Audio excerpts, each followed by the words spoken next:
Alright, welcome back everyone. It is LaughNgamez here. I'm back, and it is time for another Starcraft 2 1 vs 1 AlphaStar replay cast.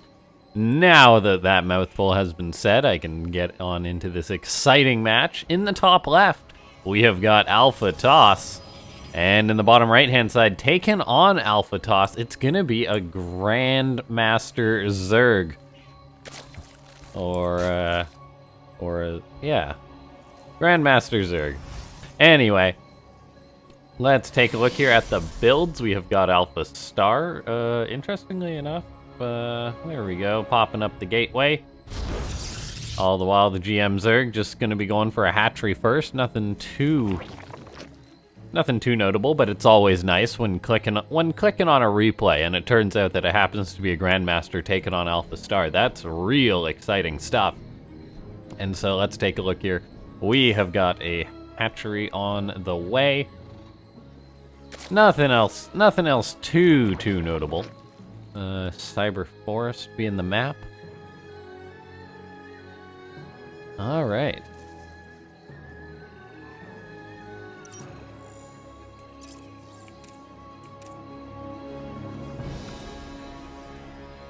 Alright, ladies and gentlemen, seeing as how this Grandmaster Zerg has got 17 drones, working hard. Can we try and hit 17 likes on this video? That would, I think we can do it. It's a bold call, but I think we could do 17. Yeah, nothing too notable happening in this game just yet. Just waiting to see if AlphaStar is going to be going for its usual Adept build, which I actually want to see it do versus this GM because it wrecks Platinums, Diamonds, Masters, but we haven't seen it against too many Grandmasters, so we'll see if AlphaStar goes for its usual build and honestly just toys with this GM like it's toyed with oh so many other players. It's already being a bit of a jerk, harassing that poor drone, just trying to do his job, and then all of a sudden he gets tased. An Adept is being chrono boosted out for AlphaStar. Where's the Warp Gate research? Or is it gonna save up the gas for a Stargate? Warp Gate starts. It's interesting. This AlphaStar doesn't seem to be starting things right as soon as it can. Twilight Council on the way for AlphaStar behind it. Chrono boosting out them probies. And the GM Zerg does have his third base on the way. First Adept crossing the map, we see that the Grandmaster Zerg has already positioned his Queen a little bit forward in order to try and get shots off on this Adept as soon as possible. That's one of the things that you want to do. So the Adept already starts getting pushed back. The Queen forces out the Shade. The Adept now going to be shading towards the natural base, but cancels the Shade as AlphaStar knows that that Adept would be in trouble. However, here comes the second Adept. Gonna potentially make this a little bit more lethal. The Grandmaster Zerg, he's making another Queen, making a couple Lings, Overlord, macroing up, all that usual stuff. Creep Tumor gets dropped down, Queen gonna force the Shade out of these Adepts once again. Lings try and close the distance, but they will have to retreat into the main. The Adepts do cancel their Shade, and so far, nothing getting done by AlphaStar, which is more than we can say for some other Zergs in this that we've seen AlphaStar do this build to. I don't think AlphaStar is gonna finish this Shade, otherwise that would be mad since Ling speed is done. And now the Grandmaster Zerg can start to move out on the map with his Lings, enjoy his map control. AlphaStar does have the Robo done, throws up a Dark Shrine. Once the Robo is actually fully done, there we go, now it's fully done. It should be able to fire up a Warp Prism, and there we go, Warp Prism on the way. That Prism's going to allow the Adept drop, but looks like one of these Adepts is actually in a little bit of trouble here. And one's actually gone down, so yeah, these Lings going to be cleaning up both the Adepts. This is really good for the GM Zerg. Getting 2 Adepts for 6 Lings, not a bad trade at all for the Zerg. And the Zerg player, the GM, is just macroing up, just doing his thing. AlphaStar hasn't been able to throw chaos into his base just yet, and maybe we're going to be seeing the ceiling of a build like this. Yeah, for all we know, that the Grandmaster Zerg will just deflect this easily. The Prism moves out, however, that Prism popped out right in front of that Overlord, so AlphaStar should know about this, or the Grandmaster player should know about this, pardon me. The DTs are going to be able to be warped in, but if we take a look, the Spore Crawlers are already building, so this Grandmaster player is getting more than set up enough to deal with this. The Prism's coming on in, but there's Queens there ready to target it down, and oh, this could actually be a disaster for AlphaStar. The prism gets reflected.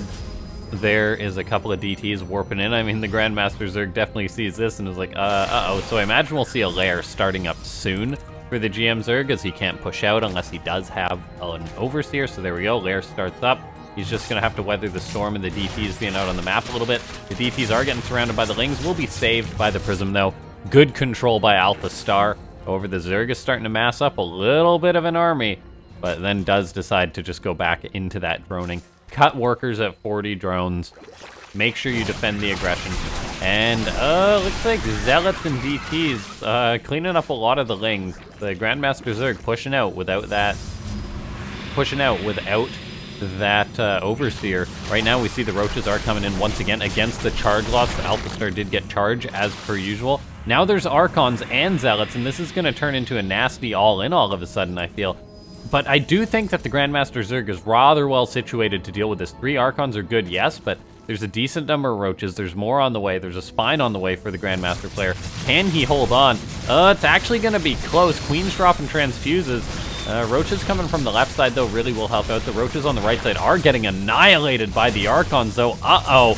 Did I actually speak too soon about saying that this guy would be fine to hold this? I think what I should have said was very not fine, as AlphaStar crashes into the third base, and it's just going to keep warping in more and more Zealots. There's 10 Roaches on the way, which are pretty darn good, but the Zealots are dealing a lot of damage, killing off these Roaches, and the Grandmaster player is holding it as natural. His Spine's done, but it's dead pretty much as it finishes up.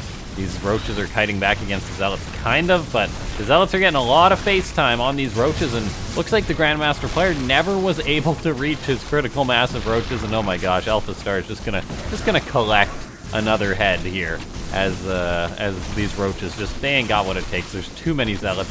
The third base has been evacuated. AlphaStar is gonna elect to pull back for now, so the Grandmaster player may live on, but oh boy, that was not pretty. Looks like one of the things that the Grandmaster player did that I somehow missed was pick off the Warp Prism amidst all that chaos. AlphaStar, though, has another Prism out, and it looks like the AI is going to be planning on going for yet another attack behind this. So the Grandmaster player being out on the map probably isn't the best thing for him, as he doesn't have Roach speed. His Roaches are incredibly slow, and now AlphaStar is stepping on creep again. The GM player is incredibly far away from home, not in position to defend against this at all. There's going to be 6 Archons in the mix for the Grandmaster, or for AlphaStar, pardon me. And for those of you that don't know, 6 Archons is a pretty good number of Archons. The Lings just going to melt away. The Roaches going to melt away as AlphaStar pushes in. And to answer your question, yes, AlphaStar can indeed bop Grandmaster players just like this, making him look like he's in Diamond League for what happened there. Well played by AlphaStar. The GM player did a good job reflecting the first attack, but in the end, it was just a good enough follow-up. Well played. All right, welcome back, everyone, into the next match. As we see, a Diamond Zerg is going to be trying to take on Alpha Terran for the second match today. That's a bit of a tall order, but we'll see if he can do it or not. I believe someone's got to be able to cheese out this AI or do something. It's got to happen. Someone's got to pull it off. It's actually crazy, the win rate that AlphaStar must have on this channel, as it just climbed through the ranks and totally wrecked all the nerds. I do hope we get AlphaStar back or some AI equivalent at some point, as we are getting down there on the replays. I know I'm starting to say this pretty much every video, but that's because it's kind of crazy. This was actually the 50th to final replay that we've got of AlphaStar. If you guys do the math, that's like 20, 24, 25 more videos, or depending on the wins and losses. So probably around like 20 more videos or so. So probably enough to get us through to, yeah, I think I initially said November, around, maybe around, yeah, into November. Crazy, crazy, crazy. All right, SCV gonna be moving on in. Scouting out what's going on for the Zerg side of things, but then the Zerg is going to be returning the favor and scouting out what's going on the Terran side of things. A very interesting scout path. Is he just running to the main base? Running to the natural? Yeah, looks like he is. This Zerg player has got some trust issues, clearly. Terran SCV scouting against a Zerg is more normal than a Zerg scouting against a Terran. It's a long way for this drone to go, just there and back, to basically be like, okay, normal Terran opening. I mean, it's not like it's inherently a bad thing. And oh, is it going to be a gas steal? No, it's not going to be a gas steal. Bummer. I was hoping for a gas steal. This drone is totally toasted. Will he save it? He could turn it into an extractor. Does he do it? Does he do it? No! Oh, rest in peace, Joel the drone. Here be treasure. Okay, so as we mourn the loss of Joel, we take a look here. There's a factory on the way for AlphaStar. Command center getting up. The Diamond player, losing that drone, definitely not what you want to do at the start of a game. Setting you kind of behind right out the gate. AlphaStar gonna have that CC on the way. I wonder if it's just gonna be a Hellion play from AlphaStar, what the AI is gonna go into. We have seen like a battle cruiser rush before. I think that was actually a TVP the last match that I cast with the BC rush, so we'll see what we get in this TVZ. The Diamond player, though, seems to be cutting a lot of drones, interestingly enough. He goes for Pneumatized Carapace right away, and speed, mining a ton of gas. Not having the best economy going. 19 drones still, not a single one mining at his natural. Now he's firing up more. But this feels like a very, very slow ramp up for a Zerg economy. 3 minutes, he's not even close to getting up that third base yet. That don't feel so good. That don't feel so good, Mr. Diamond player. Alright, Starport on the way for AlphaStar. The Pneumatized Carapace is crazy. Going for a drone scout and then Pneumatized Carapace? This Zerg has got trust issues, man. Look at those pretty seashells by the seashore, by the way.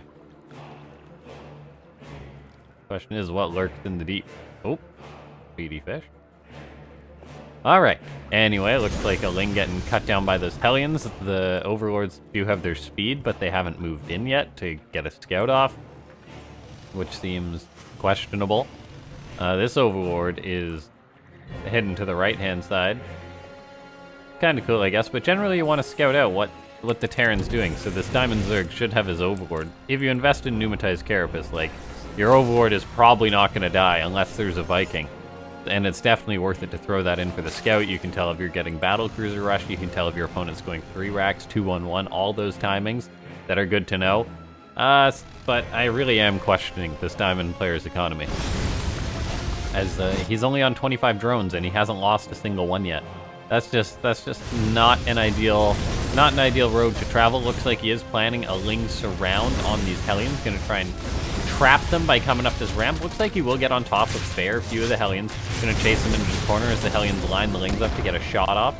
The Hellions a little bit trapped here. Are the Lings gonna commit on to them? We'll see. Creep starting to spread. This could actually help the Zerg in the engagement. Queen just trying to bait these Hellions into a bad spot. AlphaStar's like, what do I do? What do I do? What do I do? It looks like the Lings will get on top of the Hellions, clean up most of them. No drones really dying, which is good for the Diamond Zerg. There is still 3 Hellions, though, but they're not going to commit on in. But man, look at the economy. It's 28 drones to 42. This Zerg is just shooting himself in the foot. He's playing against himself, not against AlphaStar. Oh, only 34 drones, 5 minutes into the game. AlphaStar at 44 STVs, third base on the way, Stim on the way, Barracks on the way. Yeah, this ain't good, Scoob. AlphaStar seems like it's probably just going to be having a clean victory today, as I'm not sure what this Diamond player can do to really make me say, well, he can come back. If I had to say one thing, I'd be like Lurker Rush, maybe? I doubt AlphaStar plays around Lurkers too much. Lings are on the way for the Diamond player.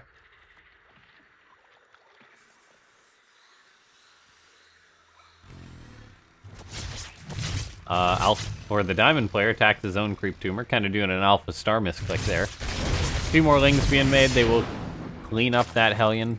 The Diamond player still only on 40 drones. He's got the lair, but he hasn't made anything to go with it.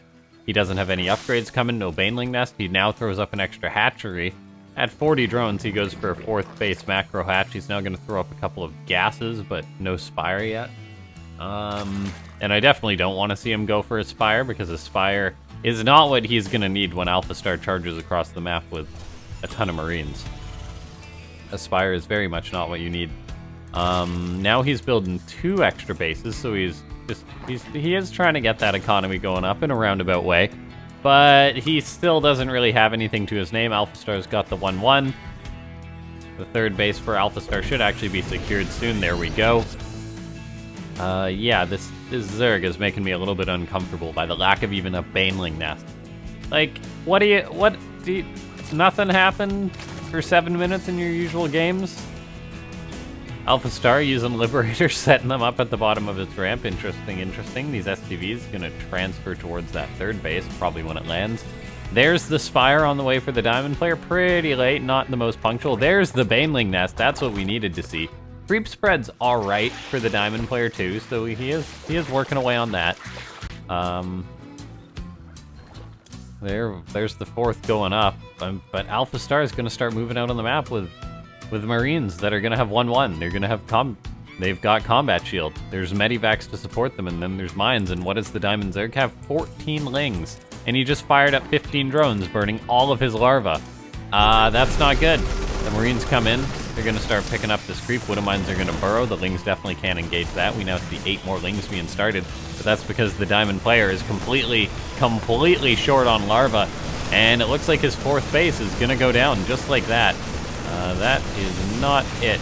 The Spire is about to finish up. The Baneling nest is done, but no centrifugal hooks have started, and I think we very much need to see centrifugal hook against AlphaStar, who, by the way, is playing Biomine. Biomine Liberator, not actually Biotank like usual.